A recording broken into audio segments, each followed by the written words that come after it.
Hello, everyone. How are you guys doing? So excited to have you back for another awesome week of office hours. Hello. And this is August. August, can you give a self intro?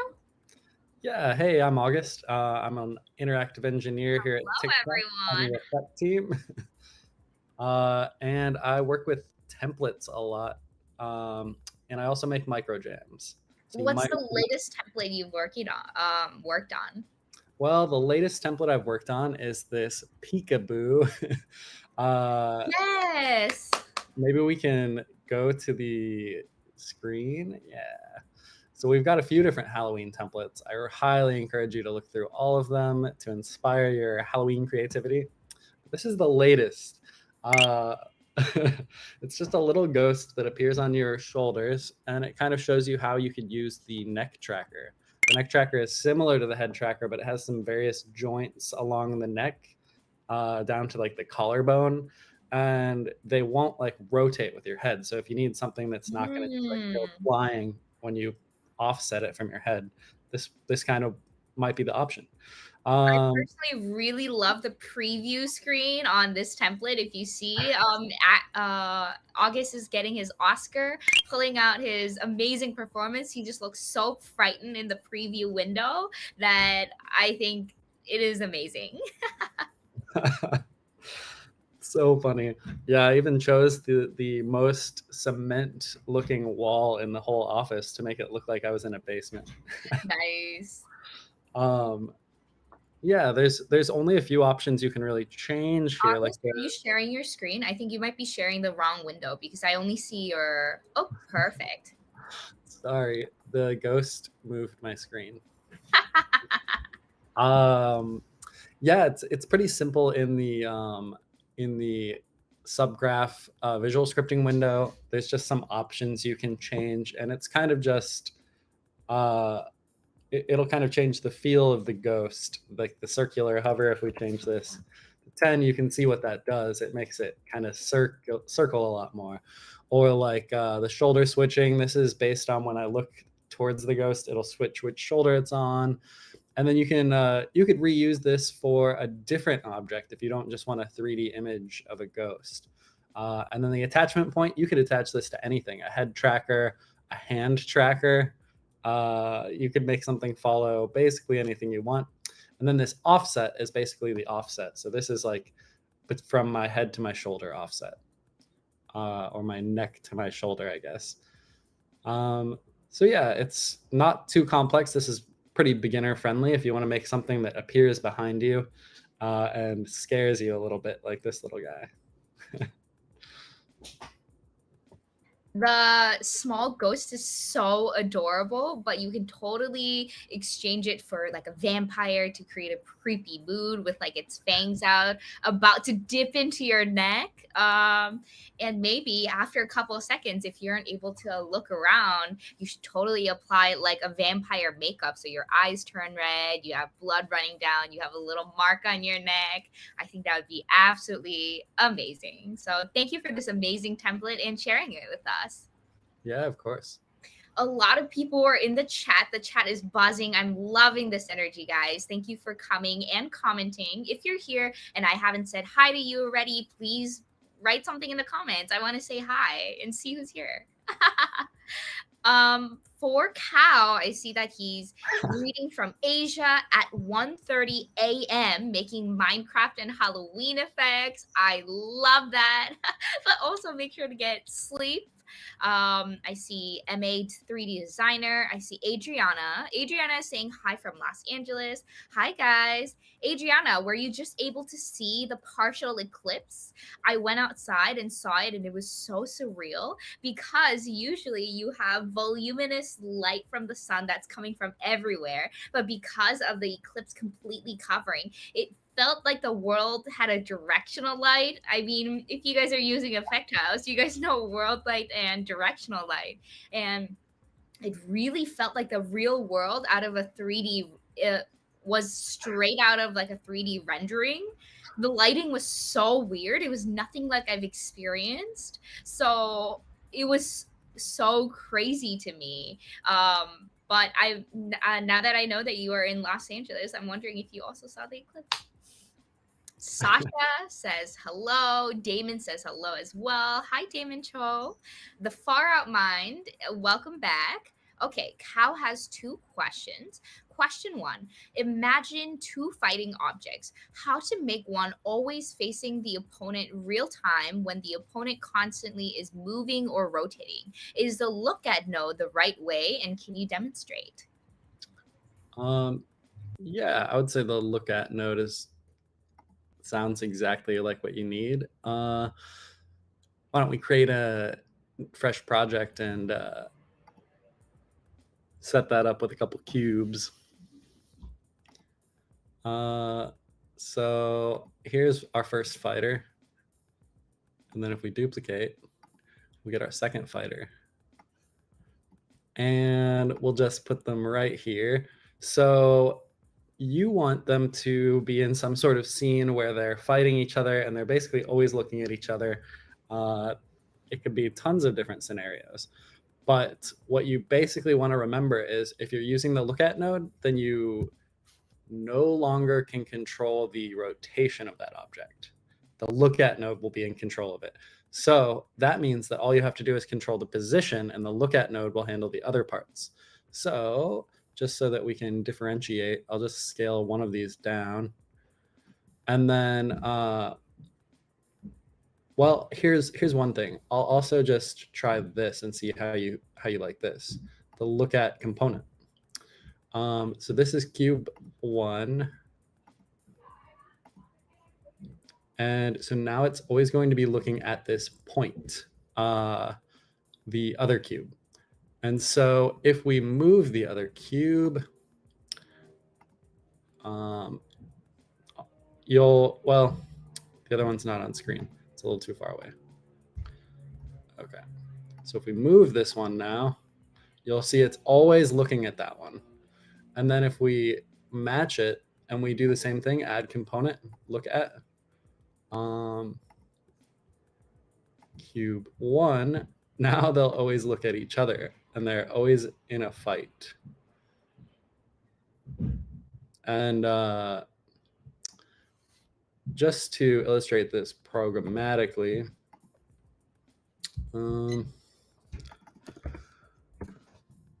let's do a transit by time. We'll do a vec3. And let's just say they start at,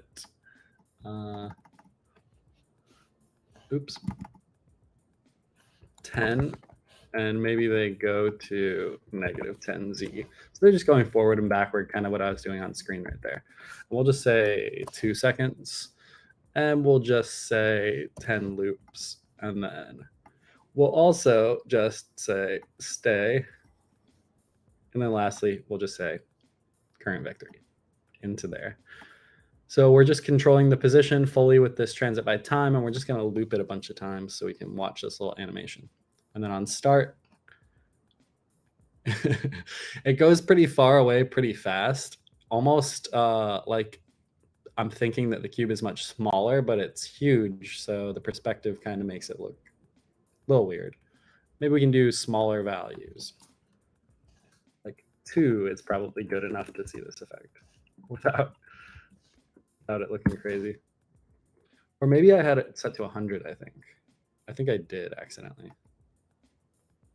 But yeah, so you get the point. I would do that because, as you can see, you can still set the position, and it'll just control the rotation for you. If you need anything different, you can always hit us back up.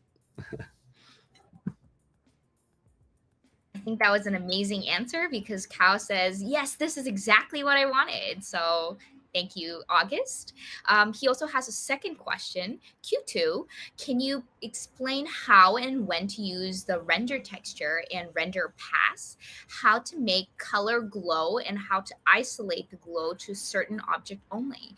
Is it expensive to pair bloom, segmentation, and filter? Pairing bloom, segmentation, and filter will definitely be a little expensive. I know segmentation has been improved more recently. So I would experiment with that a little bit. I wouldn't worry too much about the lookup table, the LUT filter. That's I don't think that's too bad. But yeah, bloom definitely. Let's take a look at bloom real quick. So a lot of these can be kind of expensive just because they're full screen effects. If you think about 3D models, those are like partial screen effects because wherever this cube is, it's kind of gated off by the vertices, and then it's only rendering to that area. So you can see like right off the bat, rendering a cube, no matter what you're doing on that cube, what kind of shader it has, it's only taking up like a very small portion of the screen, like maybe 1/12 of the screen. Whereas the bloom, no matter what, is always going to be full screen. So if you're thinking about how the computer is rendering it, it's going to be, you have to really think about these full screen effects. The other thing is there's this fast mode checkbox. I recommend to always have this checked unless you have a very simple effect, because it looks almost the same in my opinion. I think you could tweak the bloom like settings to make it look how you want without unchecking the fast mode. So that is that part. What was there another part of the question? That was a long question. Yeah, I guess the difference between render texture and render pass.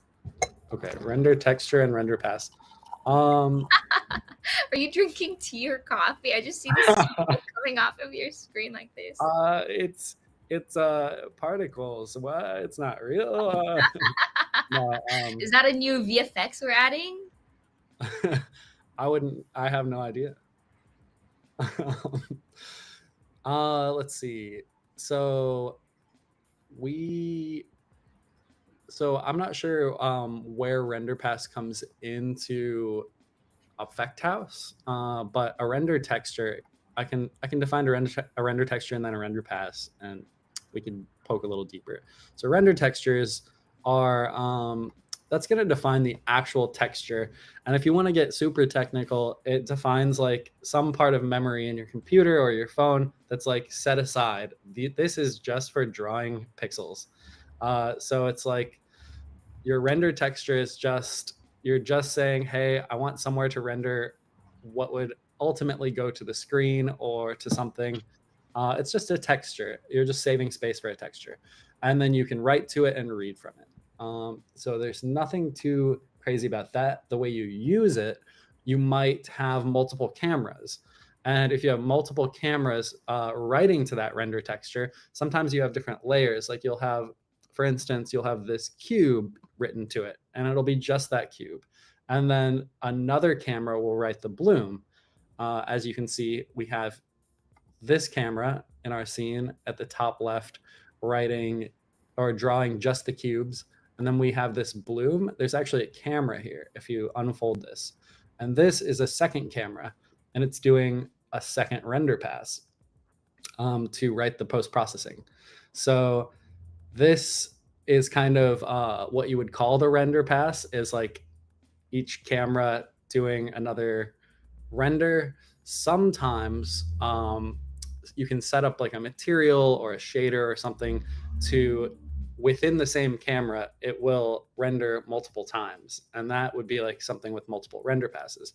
And that a lot of times would be, oh, I forgot it's in the asset library. That would be kind of what a Gaussian blur a lot of times is doing, because what you want is you want to average it with some nearby pixels, and that's how you get that blur. You're saying this pixel and its neighbor pixels, I want to average them and average the color.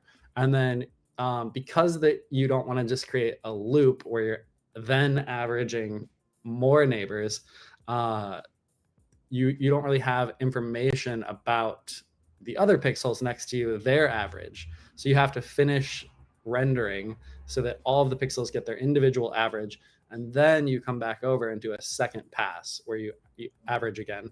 That's very common with Gaussian blur. So yeah, those are some, I guess, intro details about render passes and render textures. It's just I ways to do extra computing. Sorry. no. I personally think they're really interesting. It can be complicated at times to learn, but that's why you guys have us. So, yeah, come ask questions, and we'll love to talk more about RenderPass. Okay. This is a very important question. I think this might be the most important question that we get today. Projo AR Filters is asking, hello, Celine and August. May I say your hair looks exquisite today, you guys? Any tutorials for your respective styles? Tutorials for our respective styles. Yeah, I know you've been growing out your hair, and I saw your photo that you posted, and his hair goes all the way down to here like a curtain bang.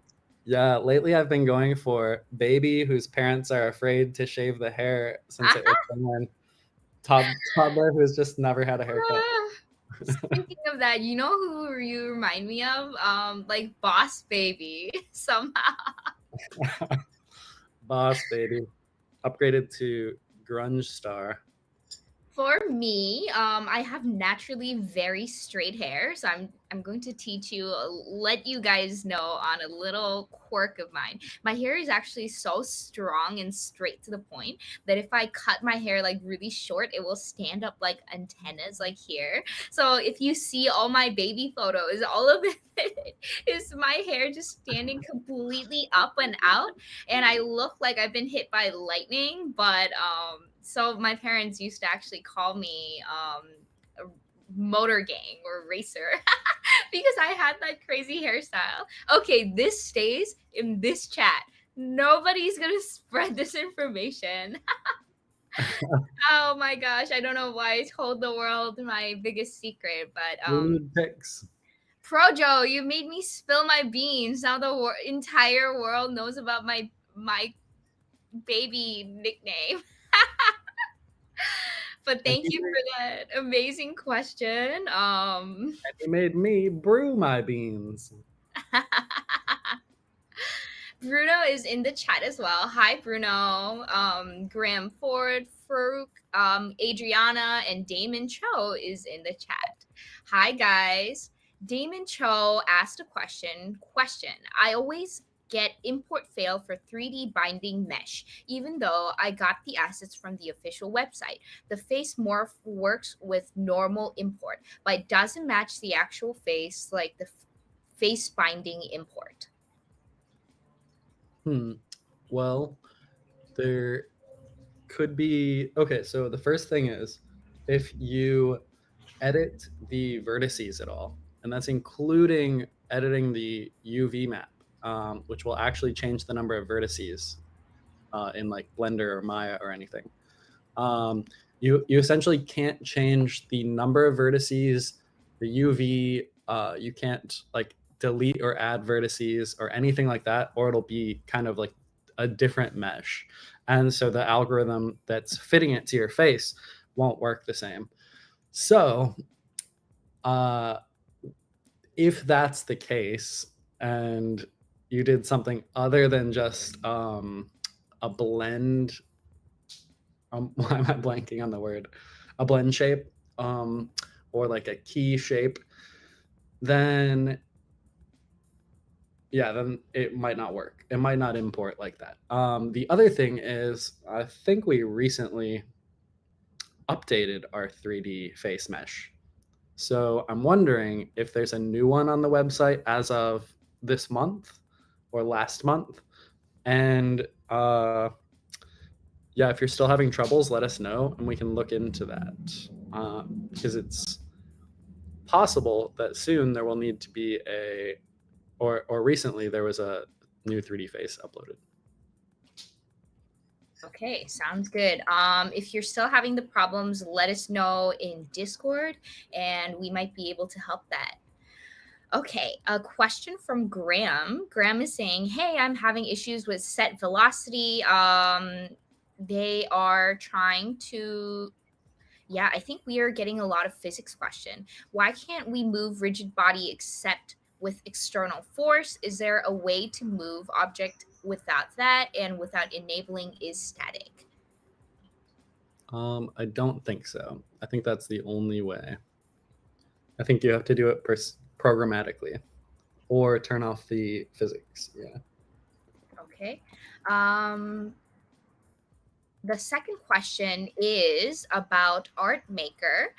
This person wants to use our Art Maker template, but put it as a face mask. So, Oscar Edit is asking, would it be possible to use the output image of an Art Maker as an input image for the mask effect, essentially making an AI face filter maker effect? Um, one Maybe thing, using our renders, rendering it to a certain layer and putting it on the face. yeah, I'm trying to think about what you could. Yeah, so you can't use the face mask. Uh, is it called Face Mask Studio? Uh, yeah, you can't use that outside of the tool, right? You can't use it at runtime.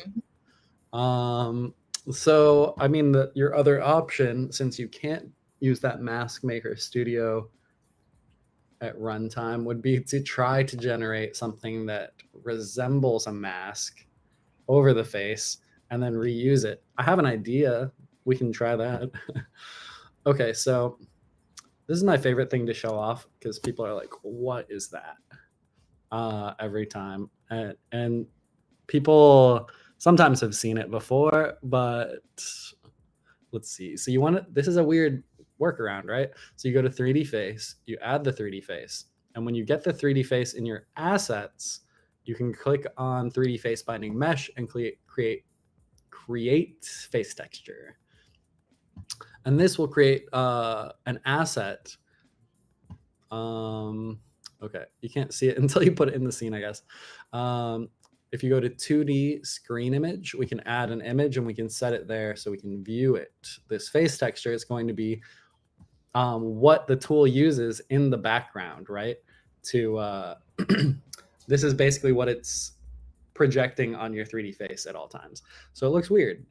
Um, so what you could do, I think, is let's just add another image and we can just make it all black. Oh, it's transparent, I guess, too. So we'll just change it back to like a default texture, a simpler texture. And then now we have this simplified version, right? And then well, I guess we should open the AI template since you can only do AI in that template. And then I would make it so that basically we use a render texture. All right. I'll just redo this in the other. Let's see. Art Maker. Maybe we can do Mask Maker since it already has a spooky prompt.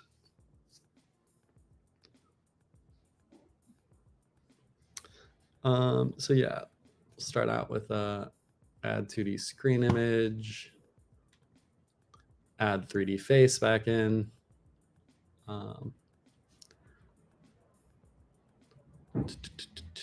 Get that face texture.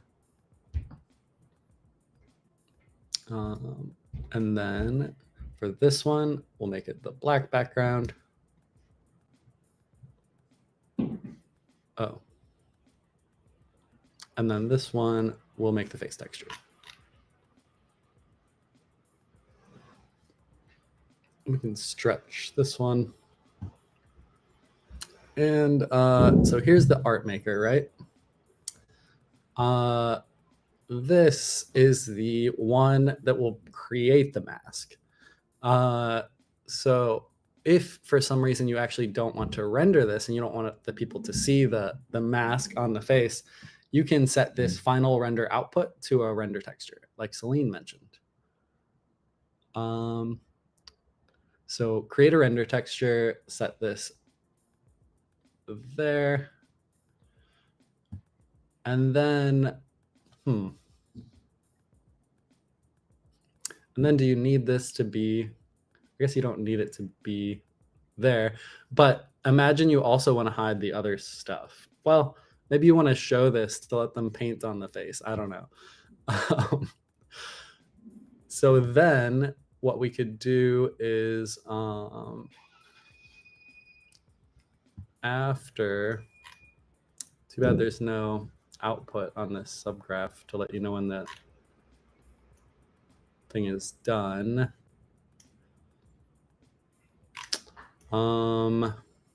Okay. Well, timer length 8 seconds. I guess we could just go with that then. We'll create our own timer. That's 8 seconds. And then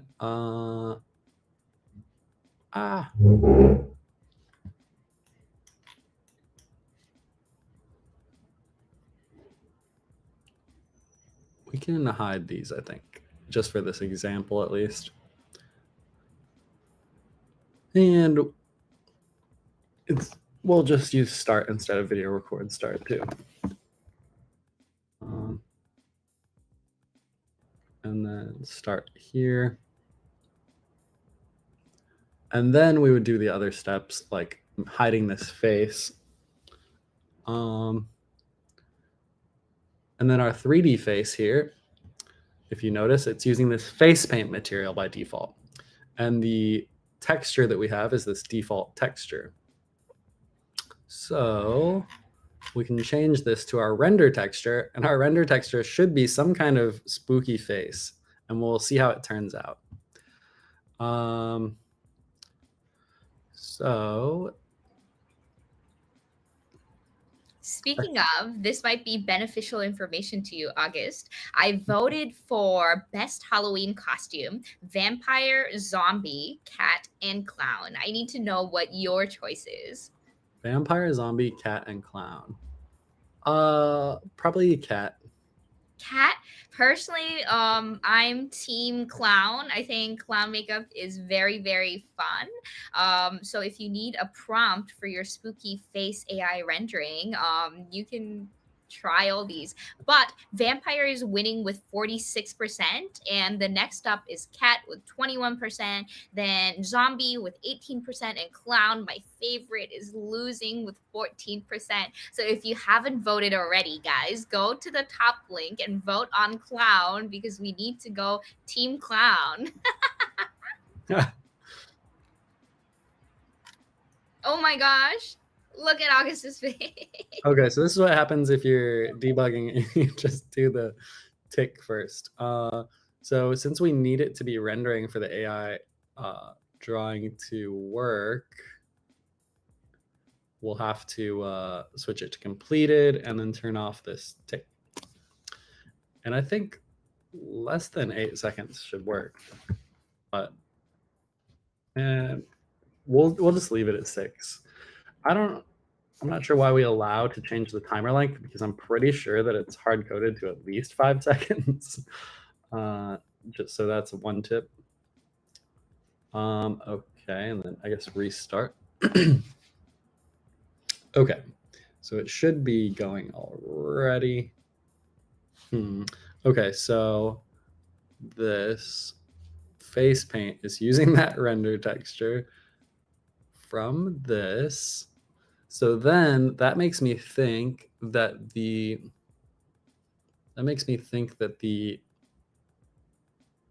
mask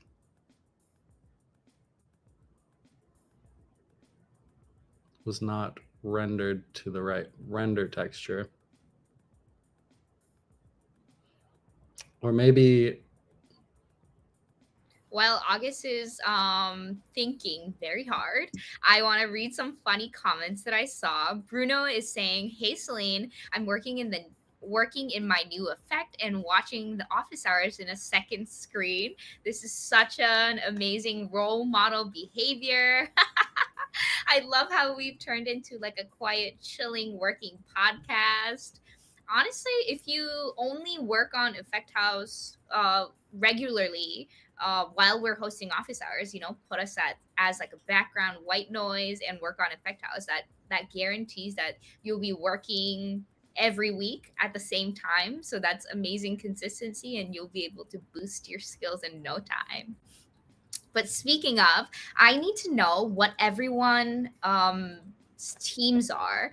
We have four teams: vampire, zombie, cat, clown. But if you want to start your own team, or if you have a new preference, you can put it in the comments as well. But I want to know what your favorite is. I see just like the total amount of votes, but I don't see exactly who voted in which category. So I need to know who is team vampire, and why did clown go down? Guys, it was at 14% and now it's at 12%. It went down after I said that. I'm sad. It seems like there's also a conversation about baking multiple animation in Blender and importing it to Effect House. I know that FBX is like a very popular format, but in the last office hours, August talked about how we have a great compatibility with the Git GTLB format. So try that, and if it still doesn't work, we can also help you troubleshoot. Haley Cat Paws is saying hello. I know she's a cat fan, so I can already sense that clown's gonna go down again. Hi, Haley. Welcome. Nice to see you again. I also see Fam is saying hashtag Team Cat for the win. Relax No Name is Dracula. Lord is also Dracula. Okay, okay. Um, Goofy the Simba is asking, please teach me simple tap to remove eyelashes. This is a perfect simple question. If you go to your project file and go to the click on the eyelash button, number one, to the left from the hierarchy panel. Then if you go to the right down, you'll see add interaction. I actually love interactions because there's so many little things that you can do. So if you click on add interaction, there should be a button under touch. It says touch to remove or toggle on and off visibility. So if you put that on, you don't need to do any scripting. You just need to go click that button. Every time you touch the screen, the eyelashes will turn on and off. So I hope that was helpful. Let me know if you need any more questions. Okay, so a couple things here. I think the AI will try to create an image out of the face no matter what. You can kind of see how this doesn't align to August Slay, okay. this is basically it thinks that I'm beautiful.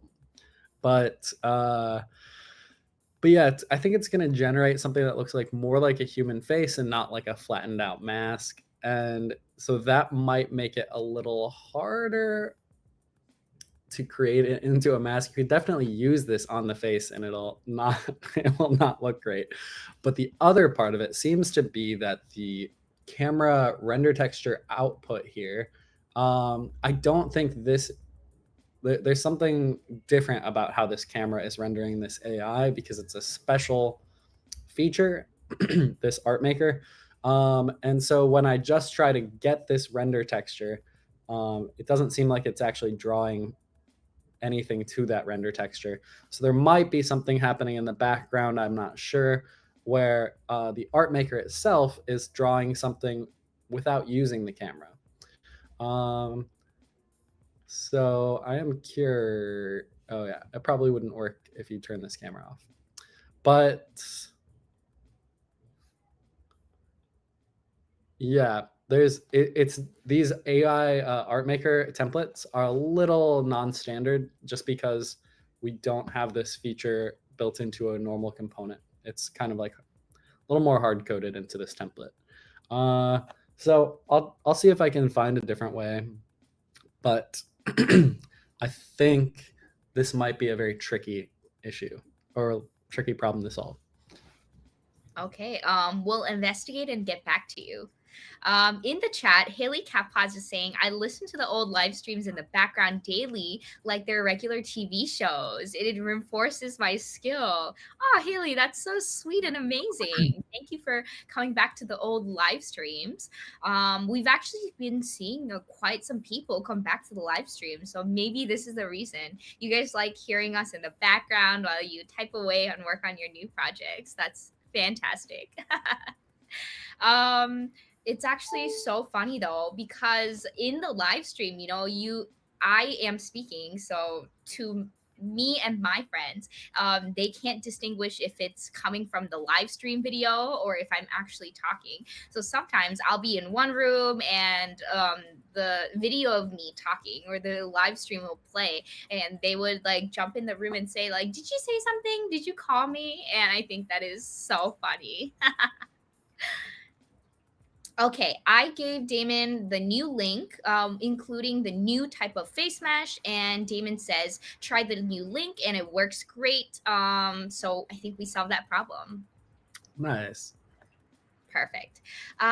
Okay, let's try to help filter Dank. Let's work on the assumption that he was successfully able to export the animations from Blender, and then we have multiple animations in Effect House. He wants to be able to play them with a little time difference in between. Make them play after a certain amount of time or trigger. How would someone go about that? I mean, I would probably use the wait for time, or just a timer. So at the time where you would normally trigger it, one after another, I would put a timer in between and use the completed execution to get a new signal when that time is up. Um, so probably 6 seconds is a really long time to wait in between animations. But if you just want to wait like 1 second or less, then you'll just uh, have this completed signal ready to go to some other event. And so now this will wait 1 second after the effect starts, and then it will turn off the visibility of these objects. I hope that's helpful. Is this with animations, playing 3D animations on an FBX character? Yeah, so the 3D animation controller is going to be the same as most nodes, where there's a kind of a start and a stop that you can do for the animation. So you would just have it set up for which clip you want to play, your animation, your loop time, all of these things you want to pre-configure, or you can do some sort of variable configuration plugged into them. But essentially it's the same. You just want to start that play and have your timer in between your trigger and the start. And then if you have another one, then you can do another one of these. So say that you have another animation that you want to play afterwards, then on stop or on finish, play with this. You can try them out. You'll start another timer with another different time or same time or whatever, and then when the timer completes, you'll play another animation. So this is kind of the pattern for if you want to create like a gap of time in between some different functionality, and it pretty much works with any kind of logic that you need to like wait in between. Yeah. Okay. I think we answered your question, Filtered Ink, but if we are misunderstanding or if you have any more questions, let us know and we'll be happy to work on this with you. Okay, we also have some wonderful people joining in from TikTok Live. I see Lord Scamp, Sane Circle, Anime Senpai. So welcome. Thank you for attending the live. We're so excited that you're here. Question from the YouTube chat side. Sasha is asking, oh no, Reem is asking how to fix an object on an AR plane in a certain place, even if I move the camera away from the plane. Also, is there a way to make the objects appear on the ground and not other surfaces? So the AR camera should, if you place an object anywhere in the scene that's not under the camera, it should always stay there. If it's not staying there, there are two possible things that are happening. So let's just create. I wonder, Reem said appear on the ground and not other surface. So maybe it's like detecting the let's say a desk or any flat surface. Yeah, yeah. So that's I guess the hard part with AR is that you can you can place anything in the real world, and the real world basically just means where your camera can recognize the world, right? And since it's a mobile device and it only has so much processing power, some devices are a lot better than others based on like the hardware that they're made with. Like uh, more recent devices over like the last 3 to 5 years are so much better at AR than older ones because they have chips in them that are designed to work with like AR or more powerful things. Um, so if we just change the preview here so you can maybe see an environment. If you look at this scene, there is a couch. It has like edges where there's a obvious front of the couch and obvious top of the couch cushion. And you can see the ceiling in the background that's also pretty easy to recognize that's facing down, some walls in the background, the floor. These are all very like flat surfaces, and they're recognizable to AR because AR is heavily trained on recognizing what a wall looks like or a ceiling or a floor. Uh, I don't know how much it's trained to recognize a couch cushion, but it can see like a angular surface like that. If you're looking up at the sky or you're looking upward to where the ground isn't visible, then it's going to have a really hard time recognizing uh, 3D space. It's not sure like if you're moving forward, if you're turning very much. It's because a lot of AR algorithms aren't trained for that, and the hardware necessary to be able to do that would be probably much harder, much more powerful than a mobile device. Um, so yeah, that's what I would keep in mind. If you can think about how the AR works, how it's just recognizing flat surfaces a lot of the time, or recognizing very standard objects, then it becomes a lot easier to figure out like, okay, what can I make with this, and figure out like the limitations, and then you can make much cooler stuff without having to worry as much about where or when it'll work. Yeah. Okay, I think that's good advice. I just wanted to let you guys know that tomorrow, same time as right now, we will be teaching a tutorial. Melody will actually be teaching a tutorial on how you can use the Sidescroller game. It was originally a microjam project and then it got turned into a template. How do you feel, August? Do you feel proud that so many people loved your microjam project that it got turned into an official template? I feel famous because I didn't even have to work on it. Yeah, uh, no. it's I think a lot of people have made really cool stuff with it, and then even now that it's in the templates, and that we've had our template team break it up into a million subgraphs. um yeah, it's really awesome to see like it's so accessible to so many people. uh I highly encourage, whenever you see a project like that and it looks like uh, too big to pick apart, I would say just go in and find pick apart anyway, and just look for some useful subgraph that you want to take out of it.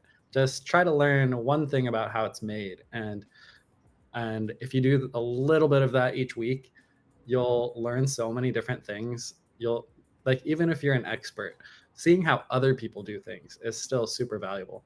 um, so yeah, definitely check it out. Or you could just replace all the assets and make another side scroller game. That's awesome too.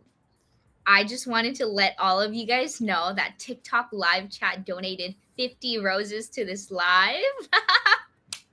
Thank you so much. I'm going to see if this works. I needed 50 It- roses. I was gonna go get 50 roses later. Thank Nice. you. This is my 50 rose reaction. Do you guys see this bubbles coming up? If you donate roses, I will send you in hearts.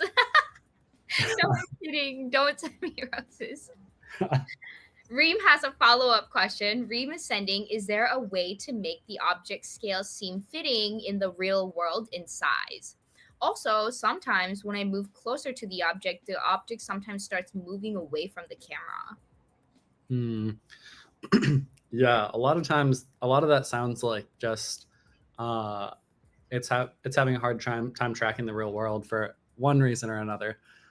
I would say find some area where you have like that's another thing. If you're in a tight area, if you're in like a small studio apartment to where the camera can barely see more than one wall, that makes it hard too.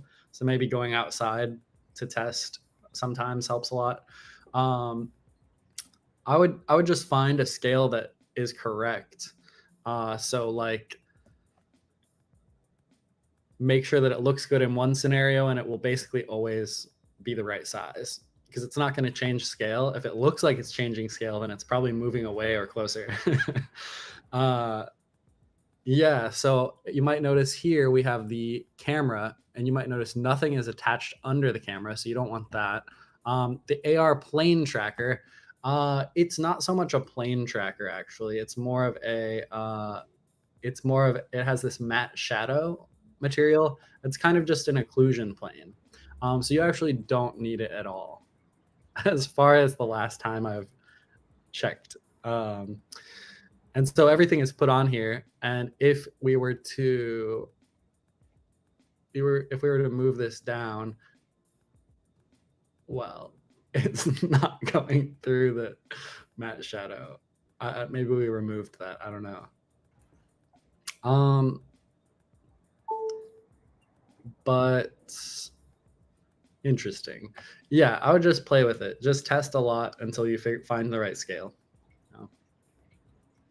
Ooh, Cow has an amazing fun question. Cow's asking, what/when is the new microjet project coming up? Well, all I'm allowed to say is soon, October 26th. Can you drop a date like that? Well, that's not. Yeah, it's Again, coming this out. is a secret. It's only gonna stay in this live, guys. Do not go share other things.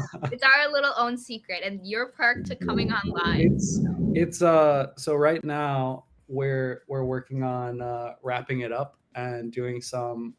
I always love writing guides. So we're making sure all the details are there so that you can learn along with it with the project. But it's exciting. I almost want to show it off today, but I think it'll be better to show off next week.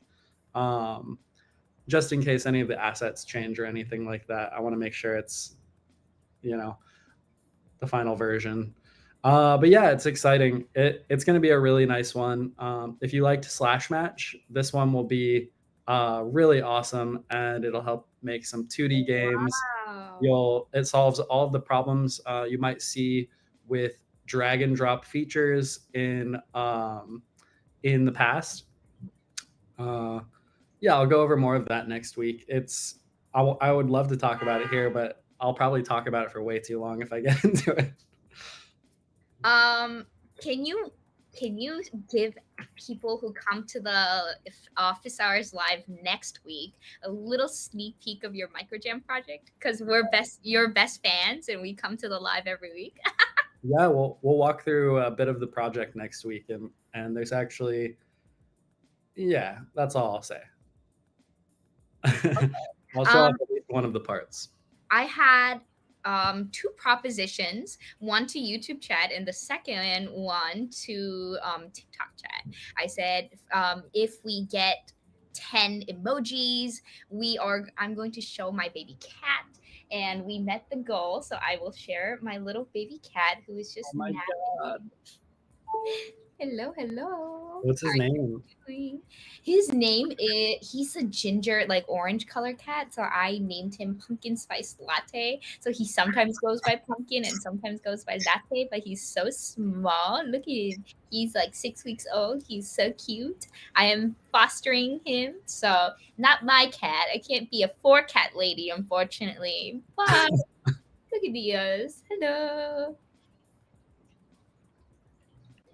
Sorry, my cat was walking across the stream, and then I was like, "Oh my gosh, that is so adorable! I want to be able to show it on the stream." But going back to our regular question, oh my gosh, the chat is booming. Everybody's saying, ah, oh my gosh, adorable, sweetie, so cute. Oh my gosh, she's so adorable. So thank you for the love, guys. um, Final question of today by Haley Catpaws. Is there a simple way to scale an object attached to the hand tracker properly? She's saying, I noticed that after the hand moves very far away, the objects stay the same scale. And she came up with a code that goes based off of the 2D distance between each other, but it's not as accurate as I want. August, I remember you created a similar thing with your snowing template. Yeah, I released that out in the Discord a while ago.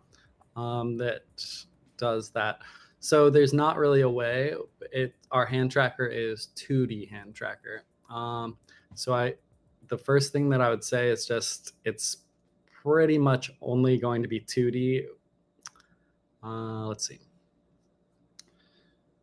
But that distance to screen is a little bit of a shortcut for people. So if we go to hand tracker, you can see what we're talking about. We have to change the thing here. So the hand tracker by default doesn't have anything on it. Let's add a 3D image. And so you can see it's going to be pretty huge. And if she moves her hand closer or further away, it's not going to change too much. If you take a look at the hand tracker, the main things you can change are what part of the hand it's on, and the distance to the screen. So distance to the screen is essentially just changing the z depth value of this transform's position. So that's kind of all you really have to work with. Like Haley mentioned, there was a trick that we both have come up with where you can track the thumb on one hand tracker, and with a second hand tracker, you can track the pinky. And when the user is holding their hand like this, it's very accurate, and it actually you can calculate, the size, the scale, multiply it by this distance difference. You can find that in the Discord. If anybody's interested, I can share it as well, the project that I released previously. But it's really only useful for that one use case when the user is doing this all the time. So not very useful for most effects because you don't want the user to have their hand out like this to know where the hand is. So yeah, that's it. There's not really. I think maybe Haley might find something more creative than any of us have ever dreamed. We'll see. Yeah, Haley's been coming up with some awesome projects. She's been cranking out effects I've seen. I tried on this morning actually her effect that uses like a spider web kind of makeup. It is really cool. Go check out her channel if you guys haven't already. But I'll show you how I looked with it. It looked fantastic. Here. Isn't this so cool? Nice. Go try it out, guys. Okay, we are going to end this office hours with a little segment. I want to show off the amazing effects that you guys have been working on. So, Carol, let's go to our screen share page. I see in the chat, like I've been showing off so many of the cats while August is talking. Natalie's like, Celine, stop. I can't focus. And I told her that if you come back to the live, you can see the cats in costume. So there's so many reasons why you guys have to come back. You guys have to come back for August's Micro Jam Project sneak peek. We might drop on some episodes. Cats are going to be in costumes. So come back, guys. Also, I've never shown my cats on stream. Also, guys, do you guys notice that August has that so cute. Have you guys seen the Augustus new lights in the corner? I absolutely love it because it looks like he has a little rainbow. TikTok shop got me. Yeah, that's fantastic.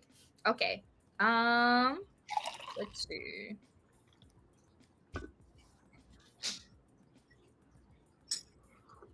August, do you mind going to our Discord forum and going on to our Effect Showcase channel? On the stream here. Yes, thank you so much. And going to which channel? Effect Showcase. It should be under Community. Okay. Guys, this is why you should put your effects in Effect Showcase because we're going to be showing it in the live.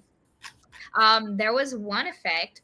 We can go through them and see which one we like. But So Funny Viz actually posted a new effect called Creepy Clown that was just using the effect that August showed off in the beginning. The spooky, what was the name? Boo? Spooky Oh, Peekaboo.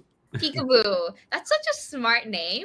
But look, our artist Julia came up with that name. Shout out to her because I tried so many things and then she said that and I was like, oh my god, that is such an amazing idea. But if you click into it, she's using a creepy clown instead. But the clown looks really creepy, guys. I might have to take back my vote on what my favorite team are. I'm now team #cat. Okay. In front of it we have, yeah, this is what the effect looks like. I think it's using neck tracking and you can't run away from the clown. Oh, I guess I can't watch the video on the browser. I think it's because they shared the effect link and not the video link. Oh. It's okay though. We know what it is. We'll go check it out. The next one is by SSS Studio Sam. They're creating, they made a new effect called High Five. And I really like how they spelled it high with the letter 5.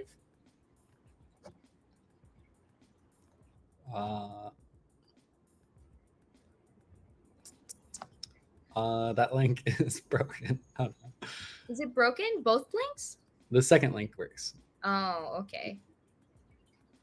The second link is actually the video, so we can see. Check it out. Oh. I absolutely love this effect. Oh, it even changes.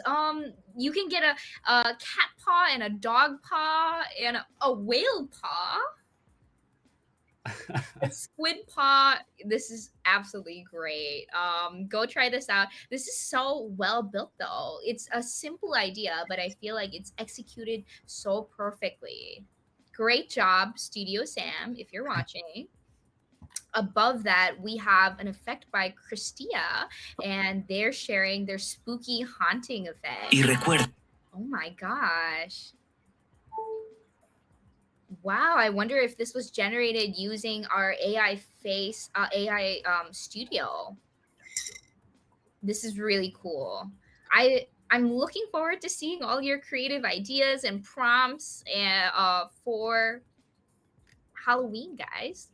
Okay, we see Felipe. I also see Felipe was in the chat today. So Felipe, if you're still here, holla, leave us a little comment to show that you're here. And Felipe says, hey, I made another AR Minecraft effect. I actually tried this effect. I'm waiting until I go to like a nice area so I can post my video, but it is so cool. It is literally Minecraft in AR, and there's so many different kind of blocks that you can choose from, and you can remove blocks with your pickaxe. So this is amazing. Okay, I think that was the effects for today. August, do you have any particular shout out for effects that you've been looking out for or effects that are super awesome? Of my own or random? Anything that comes to mind. For example, I know that Kuti Kuti, who is one of our ambassadors, has also published a 2048 team. How do you say that? 2048? But that effect where you swipe down and up until you get to 2048. That game is so amazing, and I have no idea how he was able to bring it to Effect House. That is so much work and engineering, but as always, he creates bomb fire effects. So go try it out if you guys haven't already. Nice. Cool. Okay. Sorry. No. Go. One thing I wanted to share was notice how we went through some of these effect showcase videos, and notice how one of them just uploaded a video straight to the thing.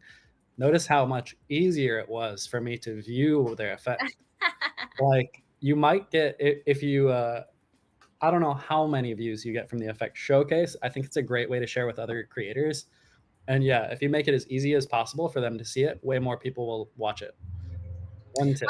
But on the negative part, I was unable to find out where they posted their effect. So maybe include both video and a link. I don't know.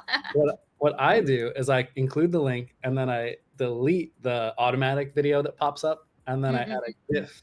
So it's always playing, so you can't. Oh, mastermind. That's so nice. Okay. Final votes are rolling in. After an hour of competitive voting, we are at 44 votes. Vampire 45%, zombie 23%, cat 20%, and clown 11%. Team Vampire takes the win. Maybe next week I'll have to come dressed as vampire. Maybe I'll come dressed as a vampire cat clown. That's such a funny idea. Okay, tomorrow Melody's doing a live. Attend. Melody's amazing. She's so smart and a wizard with Material Editor. So if you guys have any questions about Material Graph, Material Editor, tomorrow's your time because she is amazing. And this Thursday at 10:30, we are doing a Halloween effect try-on where we'll be trying on all your spooky Halloween effects. So make sure to put them in the effect showcase so we can review your effect on stream. And I might or might not give you guys a sneak peek that you guys might see some new faces. So come to the live, meet the new folks. I'll be there. It'll be fun. So yeah. Have a nice day, guys. Bye.